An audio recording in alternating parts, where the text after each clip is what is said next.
देखिए, George Soros को भारत में विवादित माना जाता है और उस पर भारतीय लोकतंत्र को तोड़ने के आरोप लगातार लगते रहे हैं। लेकिन इसी बीच जॉर्ज सोरोस को लेकर के एक बड़ा खुलासा हुआ। एक रिपोर्ट के मुताबिक जॉर्ज सोरोस को भारत से करोड़ों की फंडिंग हुई। अब बड़ा सवाल यह है कि भारत के दुश्मनों के पास आखिर देश का पैसा कैसे जा रहा है। आपको रिपोर्ट के जरिए दिखाते हैं।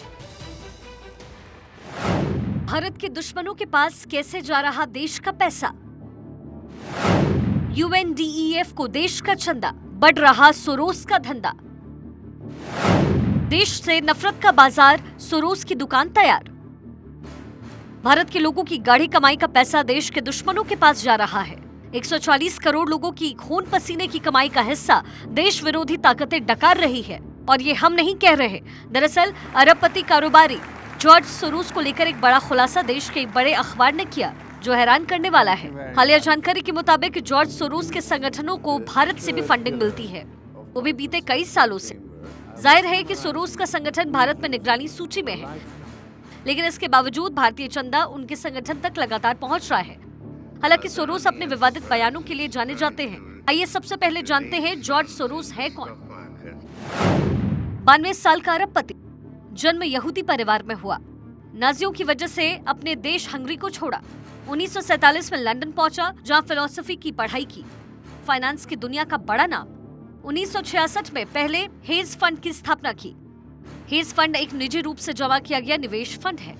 हेज फंड में रिटर्न को बेहतर करने के लिए अलग अलग तरह की रणनीतियों का उपयोग किया जाता है। 1992 में ब्रिटिश पाउंड की कीमत कम करने का आरोप। तकरीबन $1 अरब का मुनाफा कमाया। ब्रिटेन को तब यूरोपियन एक्सचेंज रेट से बाहर आना पड़ा। बैंक ऑफ इंग्लैंड को बड़ा नुकसान पहुंचाने के तौर पर जाना जाता है। राजनीति रूप से सक्रिय। राष्ट्रपति अभियान में डेमोक्रेटिक पार्टी का साथ। आइए अब जॉर्ज सोरोस की भारत में गतिविधियों के बारे में जानते हैं। 1999 से ओपन सोसाइटी ने भारत में फंडिंग शुरू की। 2014 से 20 तक $11.9 मिलियन की फंडिंग। 33% फंडिंग डेमोक्रेटिक प्रैक्टिस के नाम पर। 31% funding justice reform and rule of law के नाम पर। 2016 में FCRA उल्लंघन पर वॉच लिस्ट में आया ओपन सोसाइटी फाउंडेशन। 2020 में दिल्ली हाईकोर्ट में गृह मंत्रालय की निगरानी को चुनौती दी गई। हालिया जानकारी जो सामने आई है उसके मुताबिक भारत संयुक्त राष्ट्र लोकतंत्र कोष यानी UNDEF को जो वित्तीय मदद देता है, उसका एक हिस्सा ऐसे NGO और सिविल सोसाइटी संगठनों को मिलता है। इनका कोई न कोई संबंध जॉर्ज सोरोस के ओपन सोसाइटी फाउंडेशन OSF से है।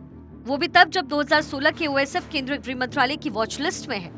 मतलब सोरोस का OSF भारत के गृह मंत्रालय की मंजूरी के बिना भारत में किसी संगठन या व्यक्ति को वित्तीय मदद नहीं दे सकता।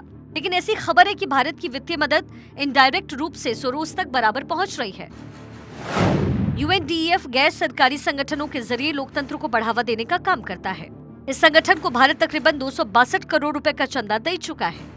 UNDEF में तकरीबन 45 देश योगदान करते हैं। सबसे ज्यादा योगदान करने वाले देशों में अमेरिका, स्वीडन और जर्मनी के बाद भारत है। इसी तरह का संगठन है जॉर्ज सोरोस का ओपन सोसाइटी फाउंडेशन यानी OSF। इस फाउंडेशन के तहत ढेर सारे NGO आते हैं, कथित तौर पर लोकतंत्र, पारदर्शिता और अभिव्यक्ति की स्वतंत्रता के लिए काम करते हैं। OSF संगठन कम से कम 100 देशों में काम कर रहे हैं। OSF का सालाना बजट तकरीबन 8,000 करोड़ के करीब होता है। आइए अब जानते हैं कि पिछले कुछ सालों में भारत ने UNDEF को कितना फंड दिया, फंड आगे किसके पास गया और उनमें से कितनों का लिंक जॉर्ज सोरोस की फाउंडेशन से था। साल 2015 1.6 करोड़ रुपए, 44 UNDEF के कुल प्राप्तकर्ता और 3 OSF से लिंक। 2016 में 41 लाख रुपए, 43 UNDEF के कुल प्राप्तकर्ता, 6 OSF से लिंक। 2017 में कोई योगदान नहीं हुआ। 2018 में 82 लाख रुपए का योगदान। 2019 में 82 लाख रुपए का योगदान। 2020 में 1.2 करोड़ रुपए का योगदान। 2021 में 1.2 करोड़ रुपए का योगदान।